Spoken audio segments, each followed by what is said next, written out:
Hi friends, ఎలా ఉన్నారండి? అందరు బాగున్నారా? నేను కూడా చాలా బాగున్నా. ఈరోజు వచ్చేసి పప్పు చారు ఇంకా బాయిల్డ్ ఎగ్ కర్రీ చేసి చూపిస్తాను, చూడండి. మీరు కూడా చేసుకోండి. టేస్ట్ అయితే సూపర్ ఉంటుంది. దానికోసము పచ్చి కరివేపాకు, కొత్తిమీర అయితే కంపల్సరీ వేయాల్సిందే, లేకపోతే అస్సలు బాగోదన్నమాట టేస్ట్. ఇదిగోండి, ఇక్కడైతే పప్పు చారు కోసము కందిబ్యాళ్ళు అయితే ఉడికించి పక్కన పెట్టేసాను. ఇదిగోండి, ఇక్కడ గుడ్లు బాయిల్ చేస్తున్నాను. అన్నం అయితే రెడీ అయిపోయింది. ఇంకా చారు ఎగ్ కర్రీ కాంబినేషన్ సూపర్ ఉంటుంది రైస్లోకి. ఎప్పుడన్నా ట్రై చేయండి. కందిబ్యాళ్ళు ఉడికించేటప్పుడు కొంచెం ఒక స్పూన్ జీలకర్ర వేసి ఉడికించుకోండి. పసుపు, కారము, జీలకర్ర వేసి ఉడికించుకుంటే పప్పు టేస్ట్ ఉంటుంది అన్నమాట, పప్పు చారు. ఇదిగోండి, ఇక్కడైతే ఆనియన్ ఫ్రై అయిన తర్వాత ఇందాక బాయిల్ చేసిన గుడ్లు వేసి ఇంకా కర్రీ కోసం రెడీ చేస్తున్నాను అన్నమాట. ఏమీ లేదు, ఆనియన్ సన్నగా కట్ చేసి ఆయిల్లో దోరగా వేయించి ఇంకా బాయిల్ ఎగ్ కట్ చేసి ఇలా వేసి కొంచెం ఉప్పు, పసుపు, కారము వేసేస్తే ఇంకా అంతే. చారులోకి boil egg curry combination super ఉంటుంది అన్నమాట. అందుకని ఇలా చేసుకోండి, ఒకసారి ట్రై చేయండి.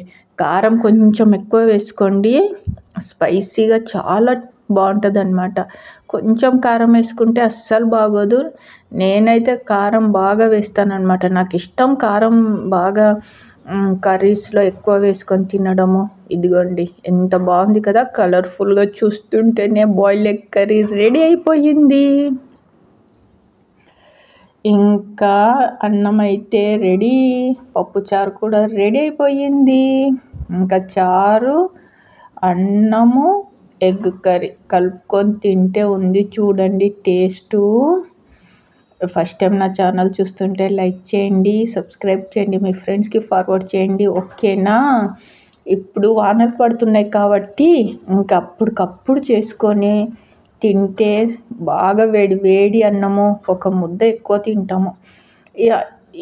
ఎప్పుడైనా చూడండి, అన్నము కొంచెం తక్కువ చేసుకోండి. మిగిలితే మళ్ళీ రాత్రికి అదే తినాలి అట్లా కాకుండా సరిపడంత, అంటే కొంచెము తక్కువ అయినా పర్వాలేదు, ఊరికే ఎక్కువ చేసేసి మళ్ళీ రాత్రికి కూడా అదే.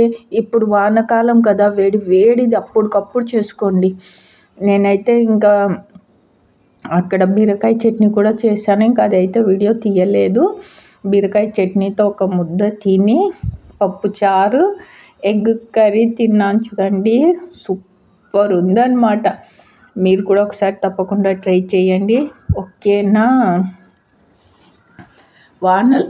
వానలు పడుతున్నాయి, వేడిగా అప్పటికప్పుడు చేసుకొని తినండి. ఇంకా జాబ్ చేసేవాళ్ళు, స్కూళ్ళకి పిల్లలకి ఇంకా తప్పదు, వాళ్ళకైతే ఇంకా పొద్దున్నే లంచ్ బాక్సులు పెట్టాల్సిందే. నైటు మాత్రము అప్పటికప్పుడు చేసుకోండి వేడిగా.